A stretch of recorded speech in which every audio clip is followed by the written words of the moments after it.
स्वागत है आप सभी का आपके अपने YouTube चैनल पे एक नई वीडियो की नई जानकारी में। आज हम आपको इस वीडियो में बताने वाले हैं कि अब आंगनवाड़ी केंद्र को विकसित करके सक्षम आंगनवाड़ी केंद्र बनाया जाएगा। तो उसके लिए किस जिला में कितना केंद्र बनेगा, किस परियोजना में कितना केंद्र को सक्षम आंगनवाड़ी केंद्र बनाया जाएगा और वो सक्षम आंगनवाड़ी केंद्र कौन कौन से केंद्र हो सकती हैं, वो पूरी जानकारी हम आपको इस वीडियो में देने वाले हैं। तो ये आप देख रहे हैं कि निदेशालय का लेटर आया है 24/3/2022 को निकला है निदेशक ICDS और उसके बाद किनको निकला है तो जिला प्रोग्राम पदाधिकारी और ये सभी जिला का नाम यहाँ पे लिखा हुआ है। इसका जब विषय आप पढ़ेंगे तो यहाँ पे लिखा हुआ है वित्तीय वर्ष 2022-23 में आंगनवाड़ी केंद्रों को सक्षम आंगनवाड़ी केंद्र के रूप में विकसित उत्क्रमित करने के संबंध में। यहाँ पे पत्रांक दिनांक प्रसंग में दिया हुआ है। जब इसका पूरा विवरण पढ़ेंगे यहाँ पे तो आप देख पा रहे हैं उपरोक्त विषय प्रासंगिक पत्र के संबंध में कहना है कि महिला एवं बाल विकास मंत्रालय भारत सरकार द्वारा cabinet committee on economic affair for upgradation से प्राप्त अनुमोदन के आलोक में 2 लाख आंगनवाड़ी केंद्रों को प्रति वर्ष 40,000 वित्तीय वर्ष 2022-23 से 2025-26 तक के भीतर सक्षम आंगनवाड़ी केंद्र के रूप में उत्क्रमित विकसित करने का निर्णय लिया गया। इसके लिए विशेष दिशा निर्देश एवं शर्तें का भी निर्धारण किया गया है। तो इसके साथ ही एक और पत्र है, वो भी हम आपको दिखाएंगे कि किस किस आंगनवाड़ी केंद्र को सक्षम आंगनवाड़ी केंद्र बनाया जा सकता है और जब सक्षम आंगनवाड़ी केंद्र बनेगा तो उस आंगनवाड़ी केंद्र पे कौन कौन सी सुविधा होंगी बच्चों के लिए और उनके पोषण क्षेत्र के सभी लाभार्थियों के लिए, वो विस्तृत जानकारी हम आपको इसमें देने वाले हैं। इसके साथ अब आगे नीचे दिया हुआ है भारत सरकार के प्रासंगिक पत्र की छाया प्रति एवं उक्त दिशा निर्देश का हिंदी रूपांतरण सक्षम आंगनवाड़ी केंद्र हेतु तथा प्रस्ताव सह प्रतिवेदन का प्रपत्र।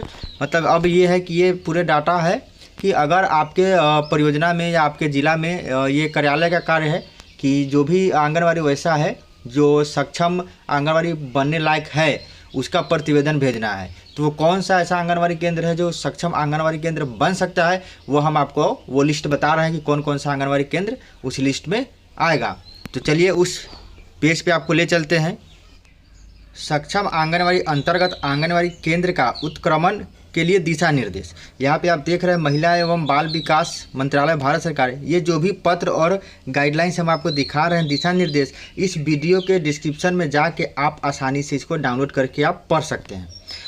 दिनांक 4 मार्च 2022 के अनुसार राज्य में सक्षम आंगनवाड़ी अंतर्गत चिन्हित आंगनवाड़ी केंद्र को उत्क्रमित विकसित किए जाने का निर्णय लिया गया है। इसका उद्देश्य आंगनवाड़ी केंद्र पर आने वाले बच्चों हेतु एक प्रेरणादायी आंगनवाड़ी केंद्र के रूप में विकसित करना है, जहां इन बच्चों को सामाजिक, संज्ञात्मक तथा बौद्धिक विकास किया जा सके। इसके साथ ही बेहतर पोषण हेतु पोषण वाटिका की परिकल्पना भी की गई है। वित्तीय वर्ष 2022-23 में राज्य के 12 आकांक्षी जिलों के अंतर्गत जिलावार विवरणी संलग्न कुल 36 आंगनवाड़ी केंद्र को उत्क्रमित विकसित किए जाने का निर्णय लिया गया है।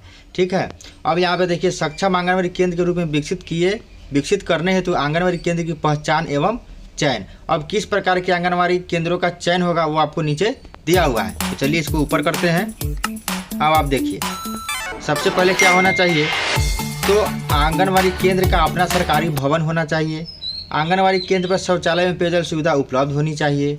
आंगनवाड़ी केंद्र पर वर्षा जल संचयन प्रणाली की व्यवस्था विकसित किए जाने हेतु पर्याप्त स्थान सुविधा उपलब्ध होनी चाहिए। मतलब आपके आंगनवाड़ी केंद्र पे रेन वाटर हार्वेस्टिंग सिस्टम लगेगा, उसके लिए आपके केंद्र के पास स्पेस हो, जगह हो जहाँ पे यह स्थापित किया जा सके। आंगनवाड़ी केंद्र में पोषण वाटिका विकसित किए जाने हेतु पर्याप्त स्थान 1000 स्क्वायर फीट उपलब्ध होना चाहिए। अब 5 में है सक्षम आंगनवाड़ी विकसित किए जाने हेतु आंगनवाड़ी केंद्र के चयन प्रक्रिया के क्रम में यह अत्यंत आवश्यक है कि ऐसे आंगनवाड़ी केंद्रों का चयन किया जाए जो सुरक्षित हो, ताकि आंगनवाड़ी केंद्र पर उपलब्ध कराई गई सामग्री सुरक्षित रह सके। अब ऐसा नहीं कि आंगनवाड़ी भवन बना है, शौचालय पेयजल है, मगर उसका देखते हैं कि कभी किसी का खिड़की टूटा हुआ है तो किसी का दरवाज़ा नहीं है, तो उस तरीके से आंगनवाड़ी केंद्र को सक्षम आंगनवाड़ी केंद्र नहीं बनाया जाएगा।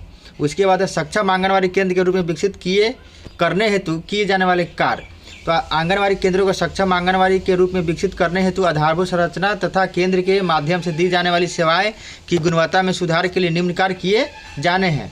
अब देखिए आंगनवाड़ी केंद्र पर आने वाले बच्चे 3 से 6 वर्ष के लिए एक सकारात्मक मनोरंजक तथा सीखने का वातावरण के रूप में विकसित करने हेतु ऑडियो विजुअल एड्स तथा चाइल्ड फ्रेंडली लर्निंग इक्विपमेंट उपलब्ध कराना है। तो बच्चे किस तरीके से नए नए चीज़ को सीख सके उस तरीके से ऑडियो वीडियो वहाँ पे उपलब्ध रहेगा जिससे बच्चे सीखेंगे। दूसरा है आंगनवाड़ी केंद्र की चहारदीवारी का निर्माण करना। जो भी आंगनवाड़ी भवन बना हुआ है सरकारी भवन उसको चहारदीवारी के अंदर घेर दिया जाएगा, बाउंड्री वाल कर दिया जाएगा। उसके बाद है तीसरा में मॉडर्न किचन विकसित करना तथा पर्याप्त और उचित खाना पकाने और परोसने के बर्तन की उपलब्धता सुनिश्चित करना। अनाज एवं अन्य खाद्य सामग्री के साफ एवं सुरक्षित रख रखाव की व्यवस्था करना। 5 में है वर्षा जल संचयन प्रणाली का निर्माण करना। ये सभी चीज़ आपके केंद्र पे व्यवस्था किया जाएगा। जब आपका आंगनवाड़ी केंद्र सक्षम आंगनवाड़ी बन जाएगा तो ये सब चीज़ आपके आंगनवाड़ी को करवाना है। चीज़ें आपको आंगनवाड़ी केंद्र पे कार्यालय की तरफ से करवाया जाएगा। ठीक है। उसके बाद आप नीचे आते हैं, यहाँ से लेकर यहाँ तक सभी जानकारी इसलिए दिया हुआ है कि आंगनवाड़ी सक्षम आंगनवाड़ी केंद्र जब बनेगा तो उसमें कौन कौन सी सुविधा होगी और उसका कितना पैसा खर्च होगा, किस तरीके से होगा, वो सब विवरण आपको यहाँ पे दिया हुआ है। और ये पत्र डाउनलोड करने के लिए आप इस वीडियो के डिस्क्रिप्शन में जाके भी आप इस पत्र को डाउनलोड करके आप आराम से पढ़ सकते हैं। तो चलिए इस वीडियो में बस इतना ही आपके लिए लेके आते रहेंगे नए नए वीडियो। तब तक के लिए धन्यवाद।